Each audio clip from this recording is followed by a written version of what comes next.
Welcome to Streetsville. My name is Jeff Nevin. I'm the CEO of Indwell, and we are pleased to welcome this morning the Honourable Doug Ford, Premier of Ontario, and the Honourable Steve Clark, Minister of Municipal Affairs and Housing, along with MPP Rashid, MPP Kazetto, and MPP Zimbabwe. And Councillor Butt has joined us as well this morning, so thank you, Councillor. We welcome you here today in front of a building here that we're very proud of and excited about opening.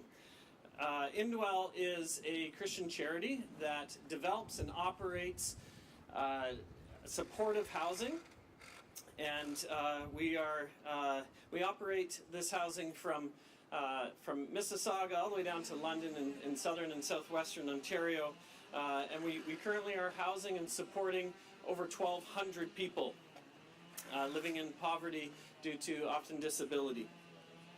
This, just to give you a sense of where you are and what's going on here, the program behind us will open next year and become permanent supportive housing for 40 people.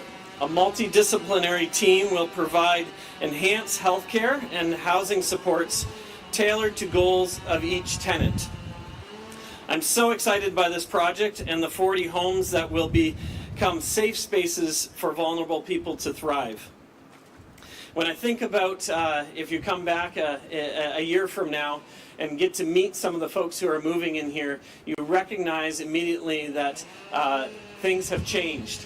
And I think about this, Premier, the folks who are moving in here literally will be able to, as they cross the threshold, they'll be able to take labels like homeless, and they'll be able to throw those down at the threshold and walk in and have a new identity at the very point of entering into these housing units. And so we're thrilled to be able to welcome folks into housing, and we appreciate the partnership and support of all levels of government, and today we especially appreciate and recognize the support of our provincial government in making this happen. Together we can solve homelessness. Together we can create what we call hope and homes for all. And so I'm going to hand this over to I think that's the Premier from here. Okay. Yes. Well, thank you. Well, I think it's actually, we think we got that mixed up. I think you're up. Are you not, Clarky? Okay. That's all right. We're a team, Premier. We're a team. Well, good morning, everybody. I'm pleased to be here alongside Premier Ford and our fantastic partners in the housing sector. I'd first like to acknowledge the incredible work that Associate Minister of Housing, Nina Tangri, is doing on the Community and Supportive Housing file. And although she is unable to join us today, her work is really reflected right here in her own backyard in Mississauga. So thanks everybody for joining us today, my colleagues in the legislature and in the city. As Ontarians face the rising cost of living and a shortage of homes, our government was given a very strong mandate to help all Ontarians find a home. Supporting the mental health and well-being of people in Ontario is a key priority for our government. We know that we need a comprehensive and a connected mental health and addiction system that offers high-quality, evidence-based services and support. In 2020, our government made a commitment to invest $3.8 billion over 10 years to meet the demand. This funding fills in the gaps in the care continuum and helps to connect community, primary, and acute care to better meet the needs of people with mental health and addiction issues. We've also, as a government, invested nearly $4.4 billion over the past 3 years as part of our Social Services Relief Fund to enhance and grow community and supportive housing to address homelessness and also to respond to COVID-19. And through this fund, I'm pleased our government was so pleased to support this project and provide funds right here in Streetsville. Our government has been making real progress on tackling the housing supply crisis.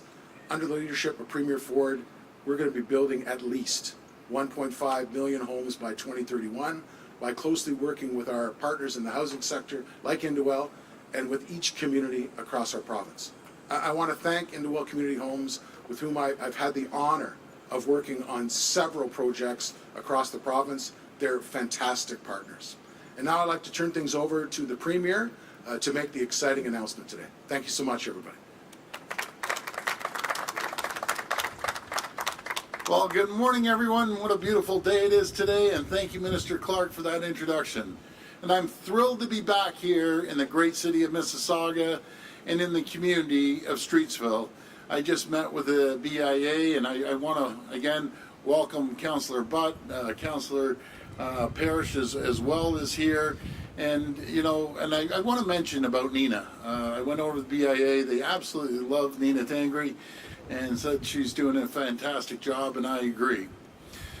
You know, along with Minister Clark and Rashid, as I mentioned, we have the two councillors, but we also have our all-star MPPs, Rudy Cazzetto and Sharif Sabawe, and along with Councillor Khalid Rashid, Minister Khalid Rashid. There you go, my friend.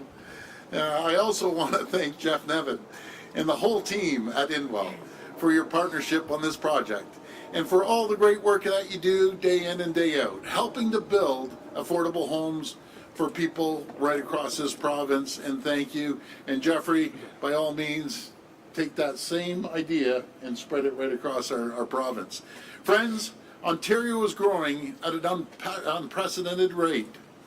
They're the fastest growing jurisdiction in all of North America, bar none. Last year alone, we added more than 500,000 people. And at these rates, Ontario will grow by more than 5 million people over the next decade. To put that into perspective, it's like putting two cities of Toronto, plopping them down right across Ontario. These are staggering numbers that didn't exist just a few months ago. That's why it's never been more important to deliver on our commitment to build at minimum 1.5 million homes. Failing to act would worsen the housing supply and affordability crisis. In particular, young families and newcomers in search of the Ontario dream will see home ownership slip further away as they are locked out of the housing market. And our most vulnerable will continue to face housing instability. Failing to act would hurt everyone in Ontario by driving up the cost of goods and services and by hampering new job creation and investments. Failing to act would threaten to erode our unwavering support for immigration at a time when our economic successes depend on welcoming skilled newcomers to fill critical labor jobs. As Canada and Ontario welcome more people, we need to build more homes of all types, including a mix of ownership, rental, nonprofit, and supportive housing. To do so, our government is the first in decades to have a real plan to build more homes. Our Housing Supply Action Plan has set ambitious targets for growing cities and municipalities like Mississauga. It has cut costly red tape while reducing municipal fees and taxes on purpose-built rentals, as well as affordable and attainable housing. Through our transit-oriented communities, we're planning for density right next to transit. We're unlocking lands to build 50,000 new homes that will be home to 150,000 people, and they'll be affordable. That's the same as adding a city the size of Welland or Belleville. And after decades of stagnation, we're starting to see results. Against challenging headwinds like higher inflation rates and labor shortages, we had the most housing starts in over 30 years in 2021 and 2022. This is positive momentum and a step in the right direction, but as our province grows at an incredible speed, we need to do more. That's why last fall we announced $4.5 million in capital funding to help build Inwell Streetsville, right here behind me. When complete, this new complex will include 40 supportive housing units. And today, we're pleased to announce that we're investing an additional $270,000 in operational funding to provide residents here with the rent supplements and mental health and addiction support services. This funding is part of the $425 million over 3 years that we announced in our spring budget for mental health and addiction services. We also added another $202 million to our homelessness prevention and Indigenous supportive housing programs, bringing our total funding to almost $700 million a year. Together, these investments will help some of our most vulnerable people, providing them with a place to call home and an opportunity for a better life. Friends, previous governments, they refused to build the housing we needed, and as a result, we're currently facing a housing crisis, decades in the making.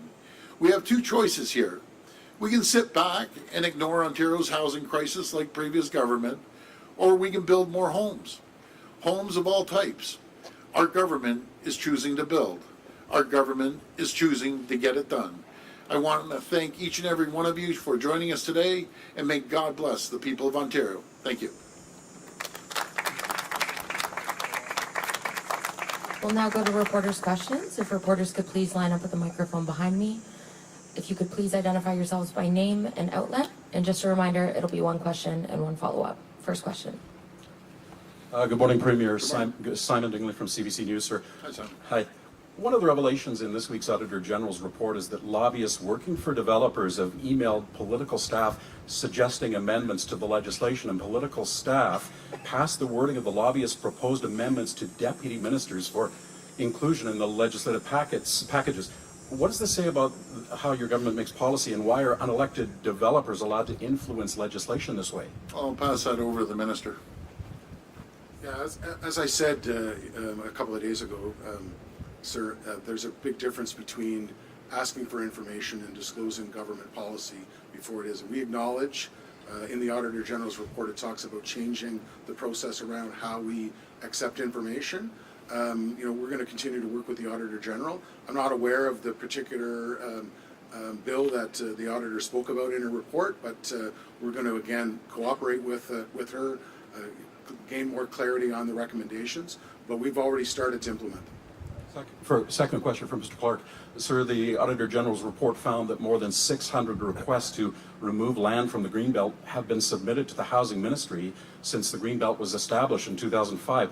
Only 22 were actually considered by the Greenbelt project team, and 21 of those were brought forward by the Housing Minister's Chief of Staff, your Chief of Staff. Why were these select few developers able to get access to your Chief of Staff? Well, the report indicates very clearly something that both the Premier and I and our government have completely acknowledged, the fact that we moved too fast and there were severe flaws in the process. So we recognize that to be the case as part of the consultation, which resulted in that information that you so aptly quoted.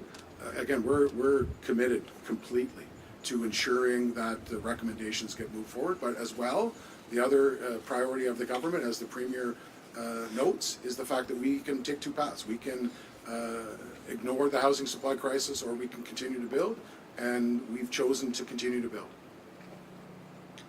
Good morning, Premier. Good morning, Minister. This is Nitin Chopra from Prime Asia TV.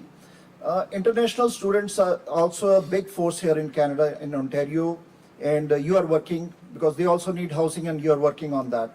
Now, recently, Northern College has withdrawn offer letters to more than 500 students, mostly across the globe and India also, due to overbooking, resulting in monetary loss and mental pain to so many families. Last year, even Auditor General, they pointed out your government for inadequate supervision of public and private colleges, lack of audits, and so many shortcomings. Will you and Ministry of Colleges and Universities make some strong decisions to ensure the quality of education is not compromised? Thank you. We have a very close working relationship, and thank you for the question, with my ministry and the Ministry of College and Universities. Minister Dunlop and I have had many conversations, and as you can see, Minister Dunlop visits many of our colleges and universities and talks about the need for housing opportunities. We're going to continue to work closely with her. We've got a number of challenges. The other challenge in the housing sector is labor. We need to graduate more skilled trades in our college and university system. We need more planners, more plan reviewers. We need a whole continuum of workers to help support our plan to build at least 1.5 million homes. But I can assure you that the issues that you bring forward are top of mind for Minister Dunlop. Thank you, Minister. Question to Premier. Thank you. I just want to add on to the Minister's comments. One that stands out is the University of Guelph. You know, the city of Guelph refused to put a housing permit or approve a housing permit right on the university's grounds for the students. That's unacceptable.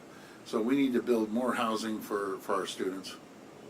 Premier, recently you announced that 40 new adjudicators for the landlord-tenant board, but seems it's not working. Reason is there are so many cases of a landlord suffering in the hands of professional tenants.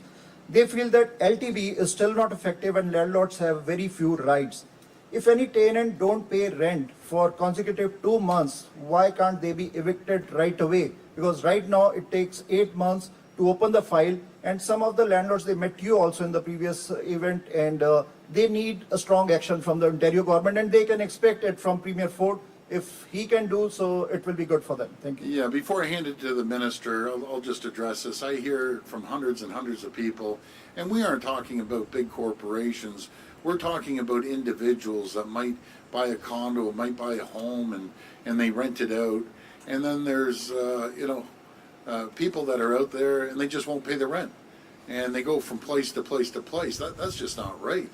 We're going to continue fixing that issue, because what happens if they don't pay their rent, people can lose their house. They can't pay their mortgage.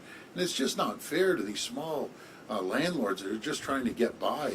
But I'll pass it over to the minister. I assure you that that my ministry, but the Landlord Tenant Board under our fantastic Attorney General, the Honourable Doug Downey, as part of our last housing bill, we made a historic investment. We're essentially doubling the amount of adjudicators that are before the Landlord Tenant Board, and then as well, a very important addition to that, our additional staffing to be able to help process some of these applications. I think the best thing the government can do for both landlords and tenants is have a very efficient working tribunal that moves forward. By doubling the amount of adjudicators and investing that $6 million, which is a historic investment for our government to put forward to make that a better system, I think you're going to see the results that you're worried about. Jeff Craig, Globe and Mail. Maybe start with the Premier and then we'll go to the Minister. I've covered homelessness for a long time. I know every single one of these beds will make a difference in someone's life, someone who's having a lot of trouble. And I don't mean to minimize that, but we also know that one of the reasons you're announcing this today is part of a communications push to try and get your message out to counter the Auditor General, the information in the Auditor General's report, to try and get your message out about the things your government is doing to help with the housing problem. Do you think that's going to work? Well, first of all, we're out constantly announcing this. There's no surprise that we're out announcing every opportunity well before the Auditor General's report that we're going to build homes. We have over 500,000 people coming here. And I just think of the young people, the newcomers, the people that have to ask their parents and grandparents for support for a down payment. Sometimes that's not even enough because of the cost of houses, and it's very difficult. And I'm sure in this area, and Councillor Butt would know better than I would, can you find a home for $1 million, 1.2 million? Sure, you might be able to find a condo, a starter condo, and then move to a home. But it comes down to supply and demand. We need more homes to fill the requirements of over 500,000 people that are coming here each and every year. And anyone that has grandchildren, that's a newcomer, that has children, they know exactly what we're talking about. Supply and demand, we're going to continue building homes. And thanks. Another question. The many shortcomings that the Auditor General outlined, maybe both of you could address this one. Looking at that, looking at what you were trying to do on the Greenbelt, how would you do it differently if you could do it all over again? Well, I think I admitted that the process could be a lot better, and we're already moving on the process. We've taken 14 of the 15 recommendations to move forward, but this comes down to one thing, is making sure that we build homes as quickly as possible. We're going to have 150,000 people living in those lands. We're going to get billions of dollars of infrastructure, of schools, of a hospital, of long-term care, of parks. That's what they're bringing to the table. And most importantly, they're going to bring 50,000 homes. People will have a roof over their heads. And the other area that we can dictate on this land, that 10% of the build has to be affordable, has to be attainable homes, not just homes that people can't afford. So I think this is a good news story. Yes, I've admitted numerous times the process could be a lot better, which we're moving on. But the good news story is there's going to be 150,000 people with a roof over their heads that they otherwise wouldn't have. Sure. I'll try to lump both in. You know, the reason we're here is we've got an amazing partner in Indowell who provides exceptional wraparound services for our most vulnerable, and I think we need to celebrate that and highlight the fact that our government has great partners like them in this space. You know, I want to echo what the Premier said as well. We're going to have billions of dollars of community improvements that are going to be paid for by the landowners of those properties. But at the same time, we have a tremendous relationship with our municipal partners. We've got two municipal councilors here. We've got the largest municipal conference in the country, being the AMO conference, the Association of Municipalities of Ontario conference, in a couple of weeks in London. We need every level of government to work together. So, you know, you can see the amount of work that we've been able to do with our federal colleagues, with our other colleagues in other provinces and territories. This is an all-of-government approach, and it's a government approach that transcends just our province. It's Cynthia Mulligan, City News. Hi, Premier. Hi, Cynthia. Premier, ever since your days at City Hall, you have railed against the political elites and the insiders. And given the Auditor General's findings that wealthy developers were given preferential treatment, how is your government any different from what you've been railing about all these years? Well, first of all, I disagree with preferential treatment. Those are. Oh, okay. Disagree with the Auditor General's report? I thought you accepted the Auditor General's I'm saying report. the way you phrase that, no one had preferential treatment. What we're doing is trying to build the 50,000 homes for people that need it. And the number one issue out there, Cynthia, is affordability, followed by the economy and jobs and healthcare. You know, I've seen a lot of numbers, and you've seen them, and polls flying around all over the place. And their number one issue is affordability. That's what we have to focus on. And we're going to continue doing that. We're going to continue building the 1.5 million homes for average people. Now, it's ironic that you mentioned what you mentioned, because the previous government, when they changed it 17 times, they changed it for their buddies to build mega mansions, which mega mansions aren't happening on this property. They built it to change to a golf course, a golf dome, and a Jiffy Lube. We aren't doing that. We're changing it to build homes for people that need it, the hardworking working class that can't afford a home. It's as simple as that. So the Integrity Commissioner is considering your request at the urging of the Auditor General to investigate or consider investigating Minister Clark's Chief of Staff. Is the Chief of Staff going to be the fall guy here? Because it seems to me really unbelievable that he worked alone and did this all on his own without any supervision or anybody else having any knowledge of what he actually was doing. Okay, I'll pass that over to the Minister. I'd like your answer as well, Premier. I want to make it clear that we are moving forward on the 14 recommendations. My chief and I continue to work with and collaborate with the Integrity Commissioner on the investigation. The government moved very quickly on that recommendation yesterday, and we'll continue to work with him, answer his questions, and assist him in the investigation. But at the same time, we've got 14 recommendations that we need to put the transparency back into the system, and we've already started, and we're going to continue to keep doing that. Premier, but is this Chief of Staff going to be the fall guy? Is he going to be the guy that shoulders all the blame for what you said was a flawed process? Well, first of all, we're going to follow the recommendations. One of the recommendations were to have the Integrity Commissioner look into it. I know he's in the process of been doing that for the last month, or probably more than a month, and we'll take his recommendations. So let's see where we go after the Integrity Commissioner's report comes out. Matt Ingram, CHCH News. I'm Burlington Mayor Marianne Mead Ward rejects your claim that Burlington's not building houses fast enough. I'm wondering what you say to that and why you singled her out the other day. Well, first of all, I really like Mayor Ward. I think she's doing a fabulous job. But when everyone else is hitting their targets of 90%, 100%, 80%, 70%, and Burlington's 5%, I did have an opportunity to talk to Mayor Ward, and she's going to be getting together, I think it's next week with me, and we're going to help her. She's not a bad person. She's a really good person, actually. We get along quite well, and she does a good job. But the numbers aren't there. Now, maybe they're waiting for something.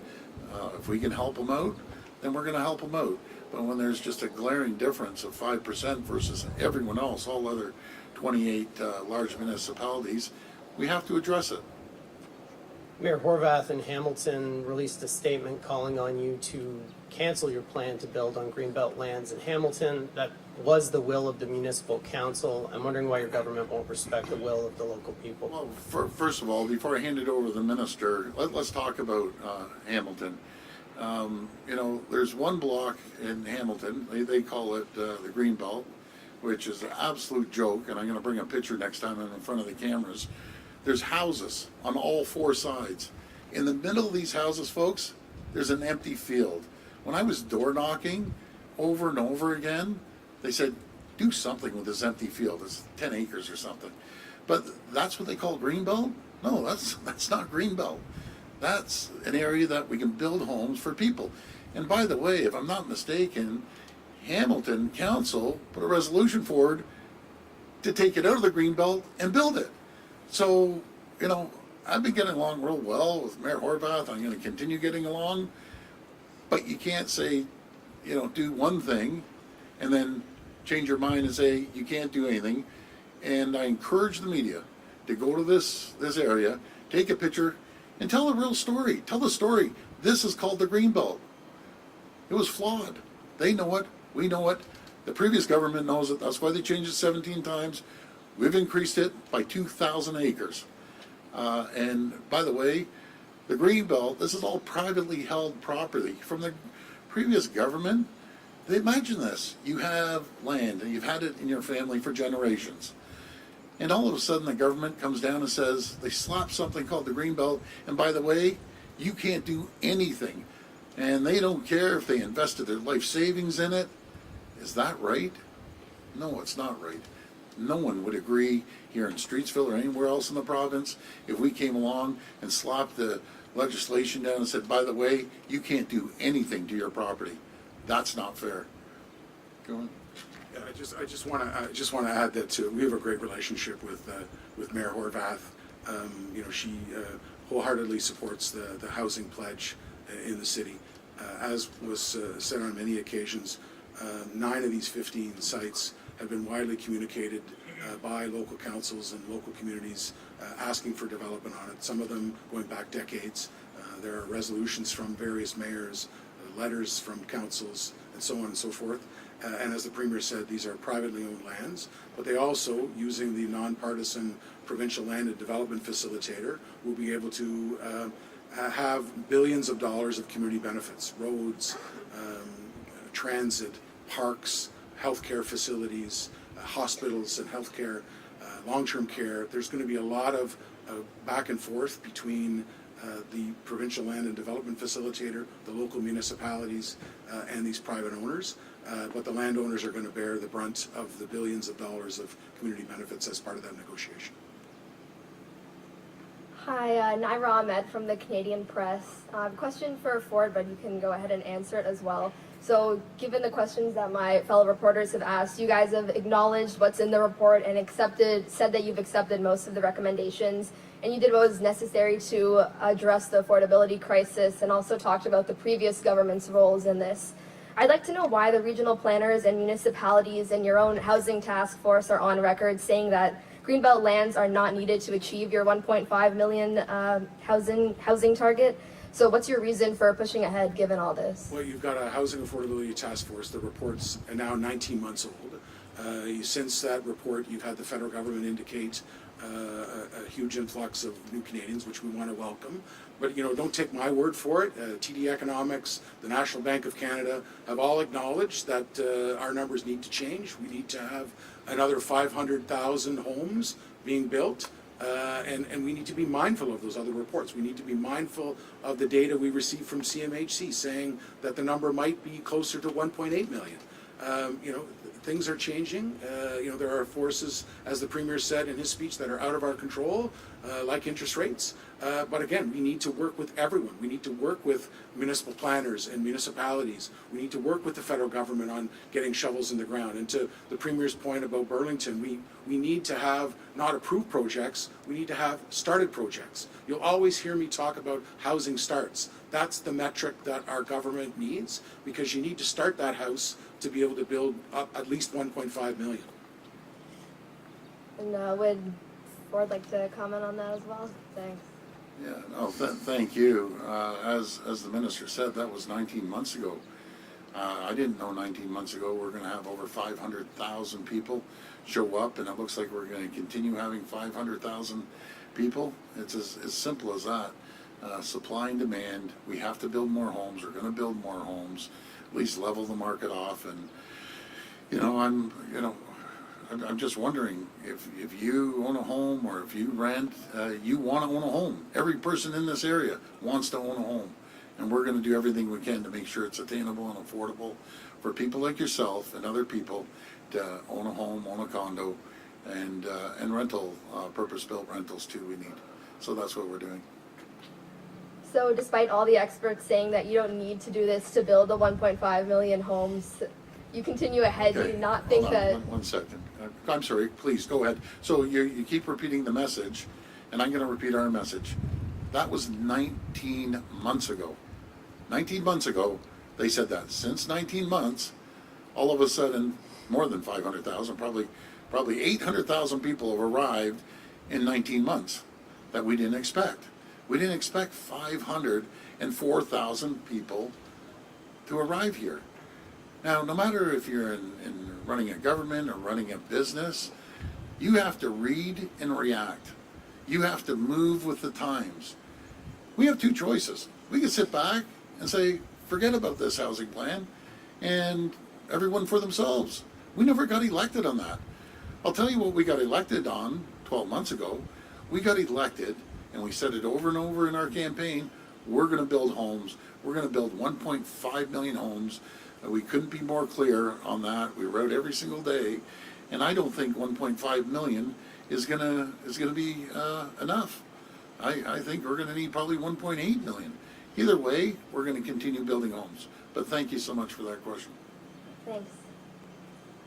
This will be the last reporter. Hi, Alexandra Heck with Mississauga News. Minister Clark, you mentioned housing starts as being a key metric. What we're hearing about lands that are slated for development that are sitting idle. Would you support putting timelines or deadlines on completing projects? We've indicated that the housing pledge, it's a 10-year pledge. It's not a one-year pledge. So we need to ensure that there's a plan in place with local communities, and that's why, as the Premier and I both said, we want to work with communities. We want to work with Mississauga to ensure that they're set up for success and that they've got shovels in the ground to meet their housing targets. So, we're willing to continue to meet with municipalities, continue to hear their concerns. AMO is going to be a great opportunity, and as well in terms of Mississauga and Brampton and Caledon and Peel Region, we're going to continue to on the transition board to get them where they need to be. So there's a lot of work ahead. Are there suggestions that you're considering for ensuring that there are as many housing starts as there are approvals? Yeah, we want to ensure that municipalities are set up for success. The Premier and I have said it many, many times that we favor the carrot versus the stick. So that's why we're going to continue to meet and consult. And we made a promise to Ontarians that we'd build at least 1.5 million homes in the next 10 years. We also made a very direct promise that under the leadership of Premier Ford, a re-elected government, under his leadership, we'll have a housing supply action plan each and every year. So we'll continue to build upon those 4 housing supply action plans. Our transit-oriented community program, where we're going to be upzoning around transit. We're going to continue to work on strong mayor powers for municipalities so they can get shovels in the ground faster. And we'll continue with our audits, with our transition boards and with our facilitators to make sure that all municipalities are set up for success and that they can all do their share. How about one more question? Thanks. Sure, I'm okay with the question. Go ahead, Joe. Okay, thanks, Premier. I've got 2 questions. I want to talk about the housing in a second, but this column I'm working on today is 6 homicides in Kirkland Lake. Drugs, bail, crime. I've never in my life heard of 6 homicides in a small town like that. Yeah, It's a crisis. absolutely. It's not headline news. I think that's maybe your fault this week, but it is very serious, and I want to know what you're going to do about it. Well, first of all, my prayers and thoughts go out to the families that lost loved ones. But I've been hammering this bail reform from day one. I led the charge with all the premiers to put this forward to the federal government. I want to thank all premiers, all 12 premiers that signed off, and I want to thank all the police for sacrificing every single day, going out there, protecting our communities.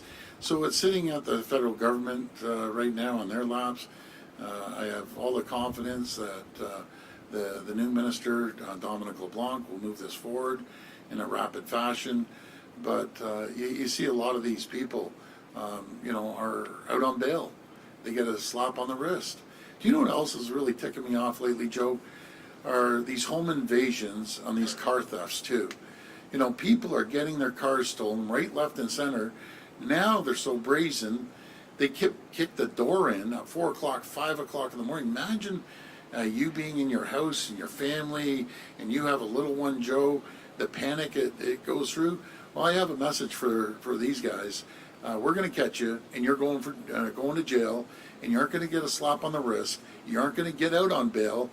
We'll do everything in our power provincially to keep you locked away as long as possible, and we're going to put an end to that. Thank you, Premier. Second question, it can be for both of you, but the part that I'm having a hard time understanding is, because I know both of you for a long time and how you operate, what would be so wrong with these developers to sit down, almost like you did with Ron Taverner and other things that didn't quite go the way that people thought they should have, and just make sure that all the I's are dotted and T's are crossed so that there is transparency? Yeah. I'm having a hard time. Is it because things are shovels in the ground already, or money transfer? What's the reason for not, doing that? Just go back and do it the right way. Well, first of all, Joe, I appreciate that. We've admitted that we're going to take the 14 recommendations out of 15 to improve the process.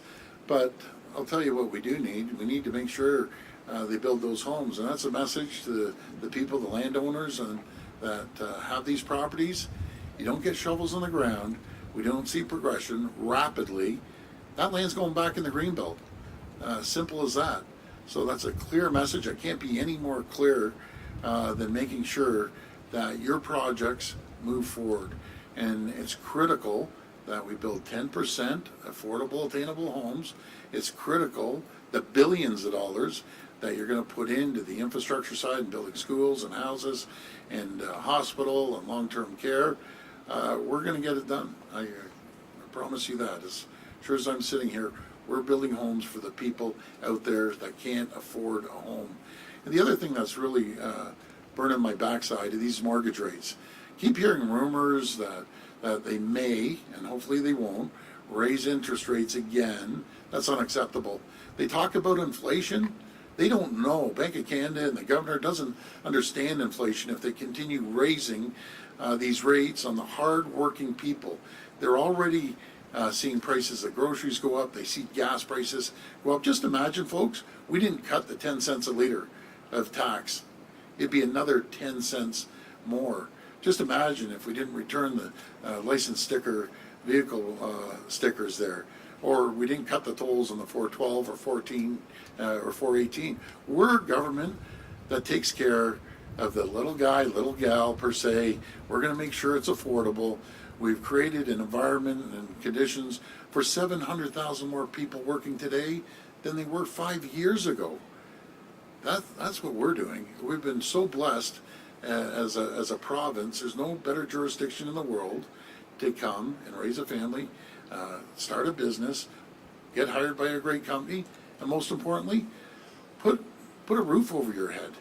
And by the way, I think one reporter asked me the other day about immigrants.